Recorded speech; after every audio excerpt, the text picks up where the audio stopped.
What's happening? Dale here. So now, new rules on what's going on with the ICE situation. Okay, and I think this is very important. I think now it's time for black men to actually start paying attention to what's going on out there. I know many of you try to act like, hey man, well, they ain't got nothing to do with me. Well, it's getting ready to get close to that time, okay?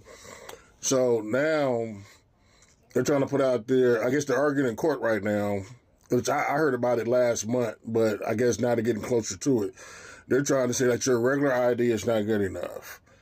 If you got real ID, that's not good enough. Because they're trying to say that I guess they're trying to say that the DMV has been compromised and they can't even tell from there if a person's a real citizen or not.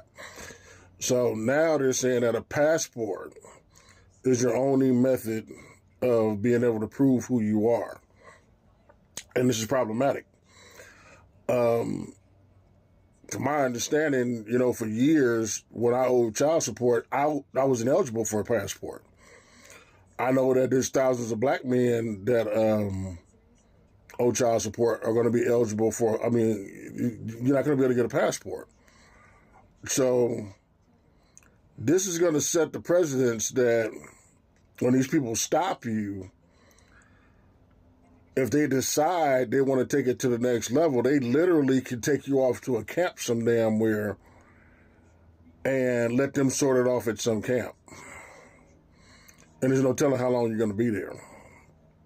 Okay? This is serious stuff here. We're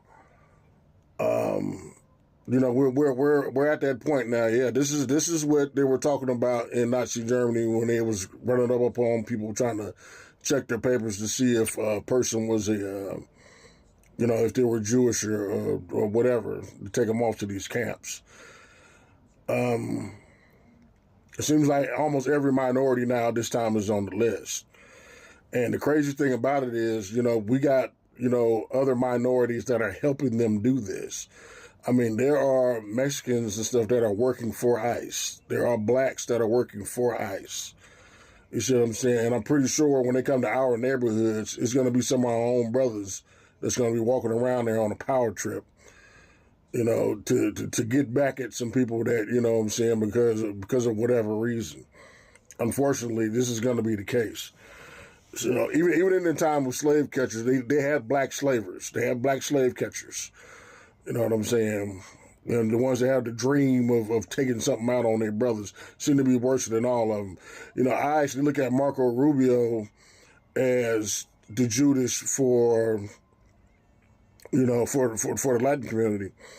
I think that Marco never really fit in with that lifestyle down there. I think that he always, wanted to be pretty much Spanish. I think he didn't want to, I think he wasn't happy with the title that he got to be in Latin.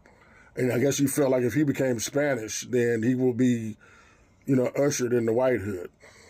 And I think that's the reason why they're putting him over, most of because for one, he's Spanish speaking. Two, he's got that Blanco look. And it just seems like, just like what they did with us with J. Edgar Hoover. J. Edgar Hoover was black. A lot of people don't know that attacked us in the 60s. You know what I'm saying? They always get one of us to go against each other that causes the most damage. But I say that to say, look, man, start, if you try to have to get your hands on a passport. I mean, I just saw what happened with the black father that had the 6 kids. Only thing he was trying to do was get out the way. And they shot a tear gas into his car and might have killed one of his kids. You see what I'm saying? And he was black. They were oh, you running? Boom. They just started lighting this van up. This is the kind of shit they on. So that's why I told y'all, when y'all see them in the vicinity, man, y'all need to clear the area immediately, as fast as you can.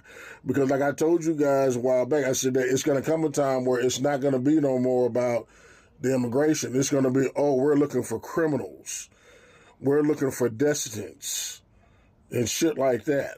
That's just, it's the exact same playbook. You guys don't want to even believe it. It's the exact same playbook they did in Nazi Germany. They came in for one group, started spreading it out to the next group. Now we got to be able to get this other group.